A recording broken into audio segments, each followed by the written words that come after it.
everybody. You're driving into work with Dr. Glenn. Glad you could join me today. Today I want to just talk about great phrases that you can use in all relationships. And I'll tell you what, I'm just going to give you the different phrases, and then if you want a little homework assignment, you can go back and see why these phrases work. Again, if you've been following the series, we've been talking about the need to stay out of the arena, and actually what we want to do at all times, no matter how hurt you are or whatever, is to really stand your sacred ground, and also to practice the antidotes of the four horsemen. So the phrases I'm going to tell you or give you suggestions actually really work, and it's actually their antidotes, and I'll leave it up to you to figure out which horse they work well with.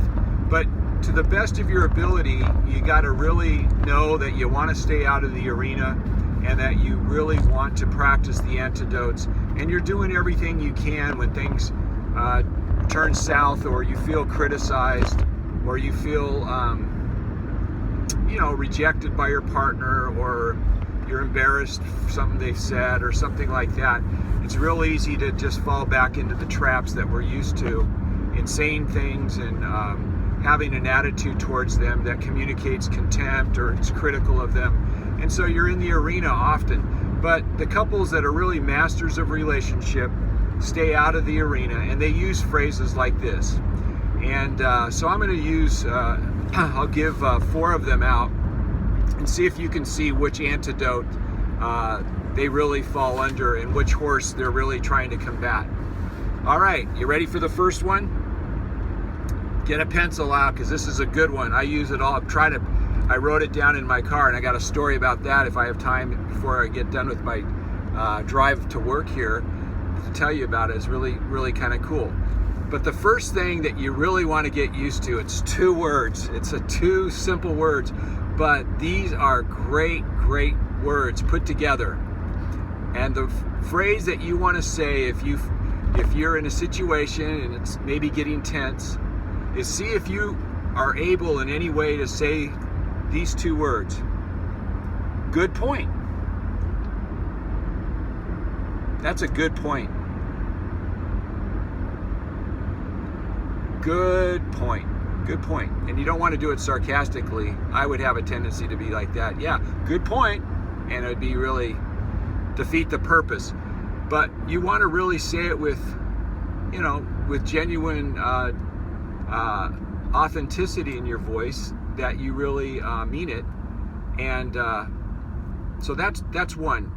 And then another phrase that's really helpful is, you're making a lot of sense. That makes a lot of sense.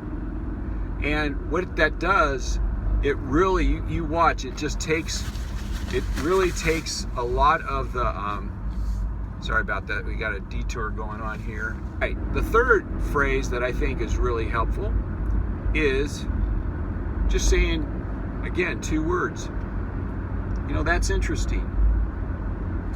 But again, it's not followed up by another critical comment back to him. That's interesting, because the other day I thought, ba ba ba ba. And it's really done. But if you can stay neutral when you're saying some of these phrases, and just, okay, good point. That's interesting, I can take that, I can let me think about that a little longer. And it has the connotation that you are interested in being influenced by what they have to say. Of course, no one wants to be attacked, and no one really wants to be criticized. But it's just natural to be defensive. The last one, this is a good one too. I think you're right. I think I do get a little defensive. I think you're right. It's a good point. Yeah, it's interesting. I haven't noticed that. You're making a lot of sense. Good point. And here's the last little thing I'll leave you with. Try getting a sticky note. See, I did this with mine. I wrote those phrases right here. Can you see it? Good point. That's interesting.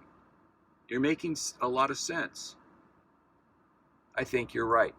And I took that little sticky note and I put it right here in my car because I wanted to talk about these phrases. But it's interesting how this turned out.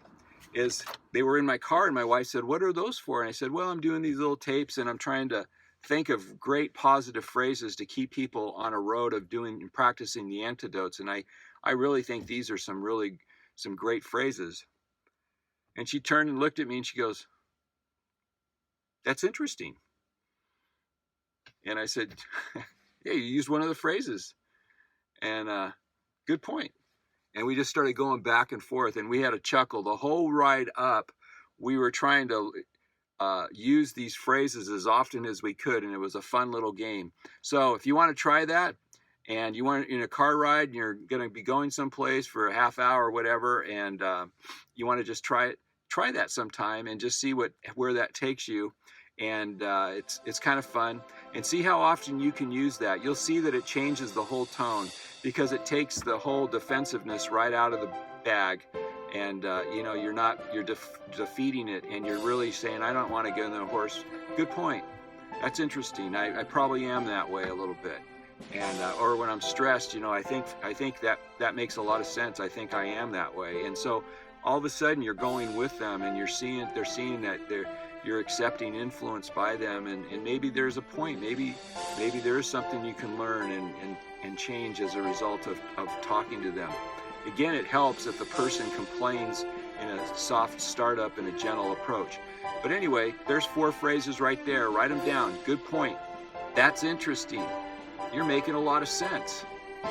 And I think you're right. There you go.